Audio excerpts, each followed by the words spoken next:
Coming up on Network Africa. Algerian President Abdelaziz Bouteflika promises to organize new elections if re-elected, a promise aimed to ease protests in the country. At least 5 people are killed in a helicopter crash on an island in northwestern Kenya.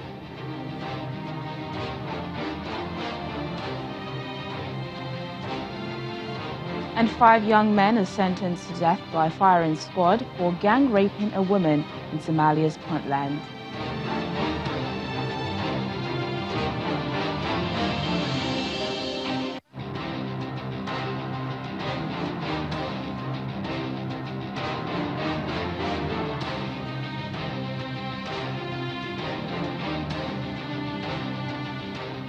Hello and a warm welcome to the program. I'm Tenyola Shoboale. We begin today with stories and happenings that made headlines over the weekend. Somali government troops shot down 3 Islamist militants holed up in a building in central Mogadishu on Friday after ending a day-long bomb and gun attack that killed at least 29 civilians.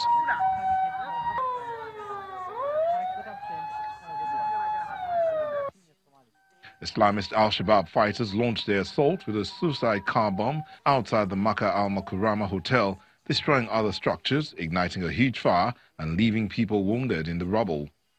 The militants, who are fighting to overthrow the Western-backed government, fled to a neighboring building and opened fire on special forces and other soldiers. It was the longest that the militants had held a position in Mogadishu since Somali troops, backed by African Union peacekeepers, forced them out of the city in 2011.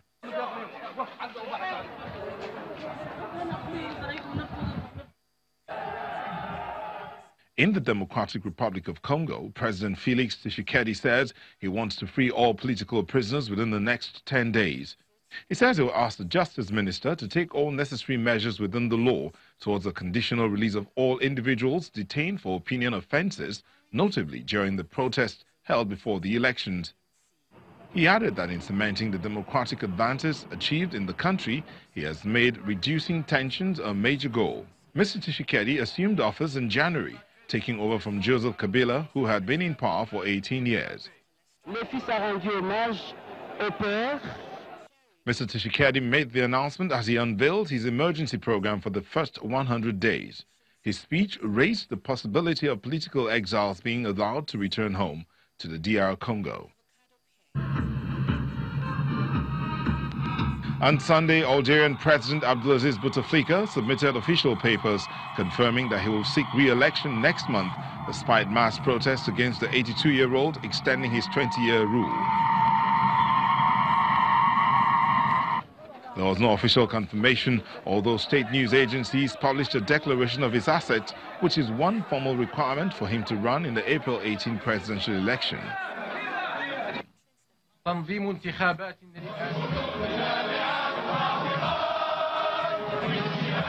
Hundreds of Algerians gathered in Paris for a protest at the Republic Square, demanding President Bouteflika drops plans to stand for a 5th term after 6 years of his near-total absence from public life. Protesters said they were not only demonstrating against Bouteflika, but the entire current political system, which they deem unfit to govern and want replaced with a new one.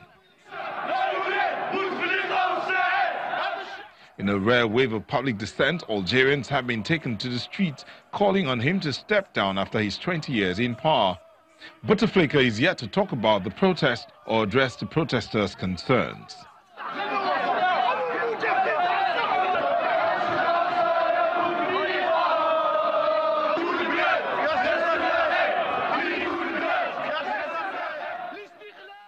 Staying with our top story today, Algerian President Abdelaziz Bouteflika has defied protesters by confirming he will run again, but says he will not serve a full term. In a letter read by his campaign manager, he announced that if he wins April's vote, he would oversee a national dialogue leading to fresh elections that he would not take part in. His decision to seek a 5th term in office has sparked anti-government protests, which are rare in the country. The 82-year-old has rarely been seen in public since suffering a stroke in 2013 and is currently undergoing medical checks in Switzerland. Let's bring in international affairs analyst who has been monitoring the event in Algeria, Calvin Duck. It's good to have you on the program. To be here. Well, let's begin here. Did it surprise you that President Bouteflika is seeking yet another term? That didn't surprise me, but what I think most Algerians know and what we all can see outside of Algeria was that really Bouteflika that submitted it? He hasn't spoken in public in years. He's even in Switzerland now, supposedly for health checks. So it wasn't surprising that it was submitted, but I don't know if he's even aware that it was submitted on his behalf, to be frank.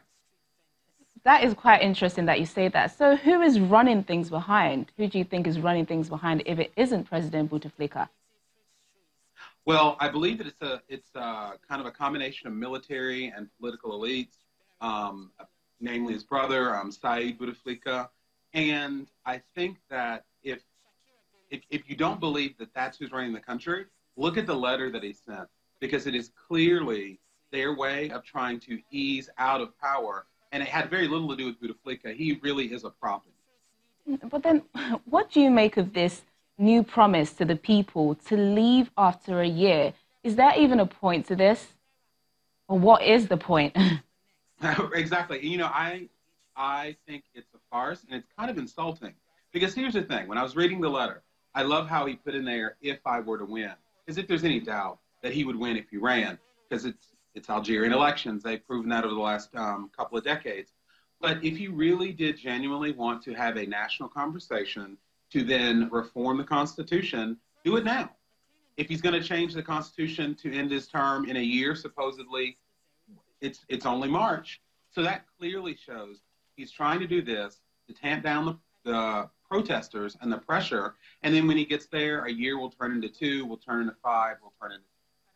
Okay, so a lot of Algerians have come out in their numbers, and anti-government protests are quite rare in the country, I'm sure you know. Why do you think that is, and what has motivated this new wave we're seeing? Well, I think a lot of it's economic because, first of all, the reason there hasn't been much mass protest in Algeria is because of government oppression, but also, too, that they had relative stability, and before oil prices dropped, they had relative economic security. And I think because the economic situation has gotten much more dire, and then they realized that a president whom they haven't heard from his actual voice in years, that's not the person to lead a country who the majority are under 30. Okay, well, do you think any of the opposition candidates stand a good chance of changing things in this election? It all depends on the continuation of the peaceful protests that are going on right now.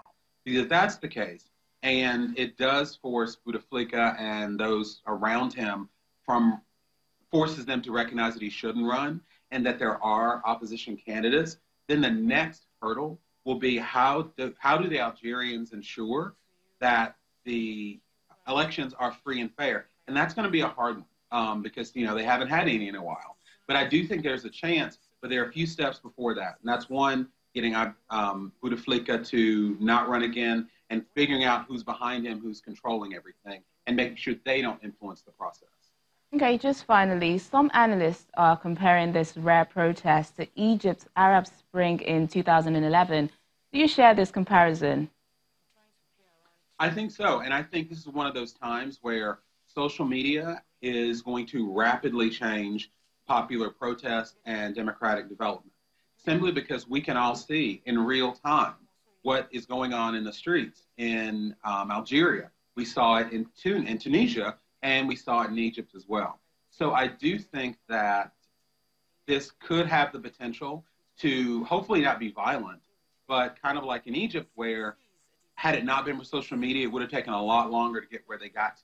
And then if you look at that again, another thing that's another obstacle down the road is if Bouteflika is not running or is not going to be a part of the next set of elections, what about the Islamists? What if they are the opposition candidate that's able to win the most support among the Algerians? Is that something that their neighbors, the U.S., France, other European partners want? There are a lot of issues. Well, Calvin, we'll just have to wait and see how things play out. Thank you for joining us on Network Africa. Thank you.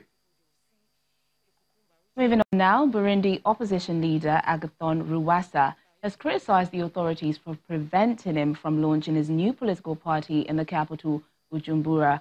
He says it shows that some of those in power had not moved on from the days of civil war. The ban was issued on Saturday by the mayor of Bujumbura, citing security concerns.